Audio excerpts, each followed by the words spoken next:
দর্শক আসসালামু আলাইকুম। আমি ডাক্তার আহমেদ নাজমুল আনাম, শিশু কিশোর নবজাতক এবং শিশু হৃদরোগ বিশেষজ্ঞ বরাবরের মতে আপনাদের সবাইকে স্বাগতম জানাচ্ছি। দর্শক, আমাদের কাছে মারা এসে প্রায় বলেন যে স্যার আমার বাবু তো আগে ভালো করতো, খেত, সাডেনলি কি যে হলো স্যার, এক ফোঁটাও খায় না। অর্থাৎ আগে খেত স্যার, কিন্তু কি হয়েছে যে হঠাৎ খাচ্ছে না আমার বাবু, একদমই খাওয়া বন্ধ করে দিয়েছে। গতকালকে আমি রোগী দেখছিলাম, একজন বাবুর মা এসে আমাকে এই অভিযোগটা এমন ভাবে বললেন, আমি তখনই সিদ্ধান্ত নিয়েছি এটার উপর একটি ভিডিও আমরা করবো। অর্থাৎ আমার বাবু আগে খেত, এখন খাচ্ছে না, সাডেনলি খাচ্ছে না। তো দর্শক, আমি এই বাবুদের খাবারের ব্যাপারে বা বাবুদের ফিডিং এর ব্যাপারে আমি বিভিন্ন সময় অনেক ভিডিও দিচ্ছি। আমি আশা করছি পুরোগুলোই দেখবেন, তাহলে পুরোটা ব্যাপারে আপনার একটা আইডিয়া হবে। তবে প্রতিটা ভিডিওতে আমি চেষ্টা করি নতুন নতুন কিছু আপডেট দেওয়ার জন্য। তাহলে আমার বাবু সাডেনলি কেন খাবার বন্ধ করেছে সেই ব্যাপারে যদি আজকে আমরা আলোকপাত করতে চাই, আমি আপনাদের কয়েকটি পয়েন্টস বলবো, সেগুলো আপনি সবসময় খেয়াল রাখবেন।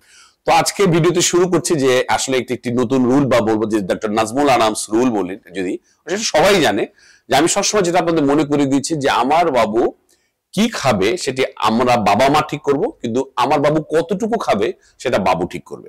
অর্থাৎ বাবুর যে স্বাস্থ্যসম্মত খাবারের যে ডায়েট চার্ট সেটা আমরা ঠিক করে দেব, সেটা বাবু খাবে কি খাবে না বা খেলে কতটুকু খাবে এটি হচ্ছে বাবুর ব্যাপার। সুতরাং এটি আপনি ধরে নিতে পারেন ডক্টর নাজমুল আনামস রুল।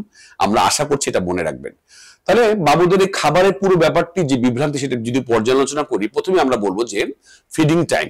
বাবুদের খাবারের টাইমটা সবসময় ফিক্স রাখবেন এবং এটা ফ্যামিলি এনভায়রনমেন্ট তৈরি করবেন। বাবুরা আমাদের বড়দের কাছে শেখে ভালো, সুতরাং আমরা যদি ভালো বা সুস্থ সম্মত খাবার খাই, যেই ধরনের খাবার খাই, এগুলো বাবুরা কিন্তু খেয়াল করে, তাহলে সে উৎসাহিত হবে। সুতরাং এই ব্যাপারটি অত্যন্ত ইম্পর্টেন্ট, ফিডিং টাইম মেনটেন করা এবং ফ্যামিলি এনভায়রনমেন্ট ঠিক রাখা। যেটি নিয়ে আজকে ভিডিওর মূল অভিযোগ যে আমার বাবু খাচ্ছে না, এর জন্য আপনাকে যেটি করতে হবে, একটাই ফিডিং চার্ট তৈরি করতে হবে। আপনাদের আমি মনে করে চাই, বাবুরা কিন্তু সাডেনলি খাবার বন্ধ করে দেয়। এটাকে বাবুদের খাবারের প্যাটার্নের জন্য আপনি ডেইলি না ঠিক করে আপনি উইকলি দেখবেন। এক সপ্তাহ সে খাচ্ছে, দেখবেন আরেক সপ্তাহে তেমন খাচ্ছে না, আবার এক সপ্তাহ খাচ্ছে এবং খাচ্ছে না। তাহলে উইকলি একটি প্যাটার্ন আপনি দেখবেন। এর জন্য আপনি আপনার বাবুর যে কোন দিন কি খাচ্ছে একটু লিখে রাখবেন। আপনি যদি সপ্তাহ শেষে পর্যালোচনা করে দেখেন, তাহলে আপনি দেখবেন আপনার বাবুর যতটুকু রিকোয়ারমেন্ট সেটা কিন্তু সে ওই সপ্তাহে কোনো না কোনো ভাবে সে ফিল আপ করে ফেলেছে। সুতরাং বাবুদের কি খাচ্ছে সেটা একটি নোট রাখা এবং সপ্তাহ শেষে আপনাকে এটা পর্যালোচনা করা। তার মানে এই ব্যাপারে 3 নম্বর যে রুল, আপনার একটা নলেজ থাকতে হবে আপনার বাবু কি খাচ্ছে, কোন খাবারে কতটুকু শক্তি পাচ্ছে এবং তার খাবারটা একটি ব্যালেন্স ডায়েট হচ্ছে কিনা। আমি বিভিন্ন সময় বিভিন্ন খাবারের রিভিউ করেছি, বিভিন্ন খাবারের খাদ্যগুণ ক্যালোরি সম্বন্ধে আপনারা জানিয়েছি। আমি আশা করছি সেগুলো যদি আপনারা দেখেন, তাহলে আপনি ধারণা পেয়ে যাবেন এক সপ্তাহে আপনার বাবু কতটুকু খেলো এবং সে কতটুকু ক্যালোরি পেয়েছে। সে যদি তার রিকোয়ারমেন্ট যদি পেয়ে যায়, যথেষ্ট। কোনো সময় হঠাৎ করে যদি কমও খায়, তাতে আপনার উদ্বিগ্ন হওয়ার কিছু নাই। 3 নম্বর যেটা আমি সবসময় মনে করি, ডু নট ফোর্স, অর্থাৎ বাবুকে চাপাচাপি করবেন না। এই জিনিসটা মা বাবারা খুবই ভুল করেন। রান্না করেছি, বাবুকে খাইয়ে ছাড়বো, একদম চেপে ঠেসে খাওয়ানো শুরু করেন। বাবু যদি একবার ভয় পেয়ে যায়, সে কিন্তু আপনার সাথে কোঅপারেট করবে না আর খেতেই চাইবে না। বাবুর সাথে খাওয়ানো প্রক্রিয়া যেন যুদ্ধের মতো না হয়, হাসি মুখে থাকবেন, অফার করবেন, বারবার অফার করবেন, না খেলে চাপাচাপি করার কোনো দরকার নেই। সুতরাং এটা কিন্তু অত্যন্ত ইম্পর্টেন্ট।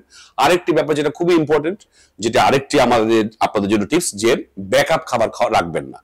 আমি আগে একটি ভিডিওতে বলেছি, মা বাবাদের প্যাটার্নই থাকে যে বাবু যদি না খায়, মা মন খারাপ করে, আমার বাবুটা না খেয়েছে, আচ্ছা তুমি একটু বাইরে থেকে চিপস এনে দাও, একটা কেক এনে দাও। এই জিনিসটা বড় ভুল।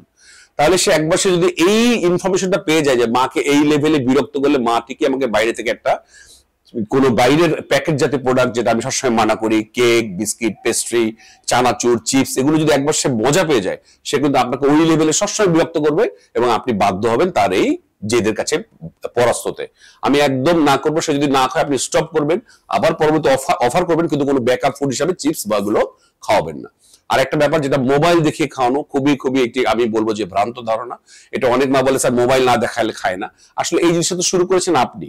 মোবাইল দিয়ে কিন্তু আসলে সে খায় না, সে খাবার গেলে সে অন্যমনস্ক থাকে, আপনি জাস্ট তার মুখের ভিতর ঠেসে দিয়ে দিচ্ছেন। সে কিন্তু খাবারের প্রতি তার কোনো ভালোবাসাই তৈরি হচ্ছে না, অর্থাৎ সে খাচ্ছে মনের ভুলে সে খেয়ে যাচ্ছে। সুতরাং আমি বলবো বাবুকে মোবাইল দেখে খাওয়াবেন না।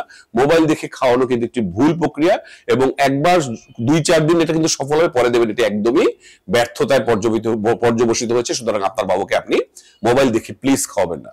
আর যেটা সর্বশেষ রুল, যেটা আমরা মনে করি যেটা রেগুলার চেক আপ মানে হচ্ছে যে বড়দের চেক আপ, সেটা কিন্তু ভুল।